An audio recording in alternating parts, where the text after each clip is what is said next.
You probably know that thyroid gland has something to do with weight gain and obesity, but what exactly? Well, let's find out in this video. So your thyroid gland is a small butterfly-shaped gland which is found in your neck region, and it releases two very important hormones. We call them as triiodothyronine, which is shortly called as T3. It basically means there are 3 atoms of iodine in that, and tetraiodothyronine, which means there are 4 atoms of iodine atoms in that. So these are the two, T3 and T4 are the 2 important hormones that thyroid gland releases. But what does it do? What's its function? Well, its major function, one of its major function is in regulating your metabolic rate. What does that mean? Well, imagine you just eaten lunch. Your digestive system breaks it down into smaller pieces, but eventually you want to convert that food into energy, right? Converting food into energy is called metabolism, and the rate at which you convert food into energy is called the metabolic rate. Now, your body's metabolic rate keeps changing throughout the day, depending upon when you eat, when you are very active, when you are not very active. And so that regulation is done by these 2 hormones. But how exactly does it do that? Well, okay, imagine you have just eaten your lunch and you need to break it down and you need to convert that into a lot of energy. So what it does is that your body senses it and it releases these hormones. These hormones will go into your bloodstream, bind to your cells and everything, and it triggers a few things. One thing it triggers is that it helps in actually breaking down your carbs, fats, and proteins. So you probably know that carbs get broken down into smaller pieces we call glucose, fats get broken down into fatty acids, proteins get broken down into amino acids. So it helps in breaking them down. Okay, what next? At a cellular level, it also stimulates the mitochondria and asks it to work more efficiently. So now your mitochondria will take in these and converts it into energy. And that's how it increases the metabolic rate. But not just that, your mitochondria will also say, hey, I need more oxygen, because breaking down of this into energy requires more oxygen. So guess what? These hormones will also increase your heart rate. This will provide the necessary extra oxygen that is needed in helping mitochondria break down these things into energy. And that's how you can increase the metabolic rate. All right, now imagine I have enough energy. I don't want a lot of energy anymore. What happens? Your body senses that and it tells the thyroid gland to cool off, reduce the amount of these 2 hormones, and therefore all of these activity reduces, and that's basically how you regulate your metabolic rate. Now, just based on this, can you think about what would happen if your thyroid gland is not functioning properly, if it's not releasing this at the right level? You can have 2 kinds of problems.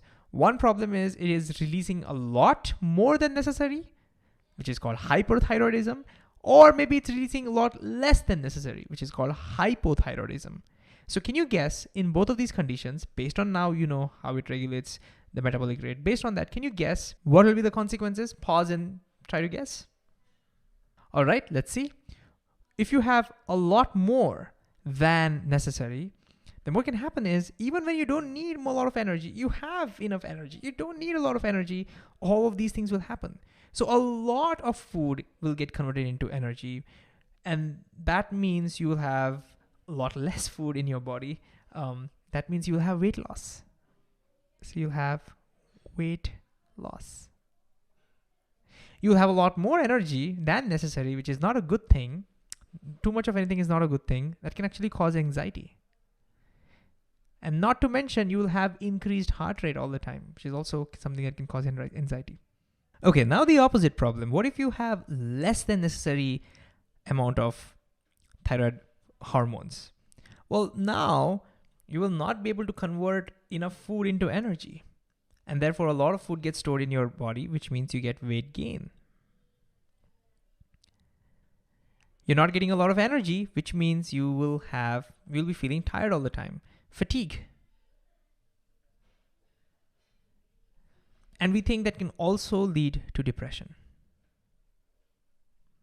And now that we know about these things, now that we are educated about these things, I think we have a responsibility towards our society. We owe it to our society to be very sensitive about these issues. It's so easy for us to go and tell people and say that, hey, why are you so obese? Why don't you work out? Or why are you so thin? Why don't you eat much? But I think we should stop doing that. Now that we know about these issues, we can be a little bit more sensitive towards our friends, our families, and anybody else. Another major function of thyroid hormones is that they affect the body and the brain development of infants and fetuses and children. So what does that mean? Well, imagine that somebody who's pregnant has hypothyroidism. What's going to happen? Well, in addition to all the stuff that we just discussed, along with that, her baby's brain and body development, physical development would be severely affected. Which means if this is untreated, then eventually when the baby comes out, it will be severely stunted, both physically and mentally. And this particular condition is given a name, it's called cretinism, which could be an extremely difficult news for the family. Anyways, that's it. So to quickly summarize, your thyroid gland produces two important thyroid hormones, triiodo, which means 3 atoms of iodine, and tetraiodo, which means 4 atoms of iodine. Their important function is they regulate the metabolic rate. They do that by doing all of these things. And two common problems you can have is you can have hyperthyroidism, which is when you have a lot of these hormones in your body that can lead to a lot of these things happening, which means a lot of weight loss. It can also lead to anxiety, increased heart rate all the time, and hypo, which means you have less levels than necessary, which means not enough conversion to energy is happening, which means you'll be fatigued. A lot of food gets accumulated in your body, which means you get weight gain. It can also lead to depression. And of course, since it also affects the body and brain development, hypothyroidism in pregnant folks can also lead to cretinism in their children. You know, I was a little curious about where this word cretinism came from, and turns out that it has its Latin origin from the word Christian.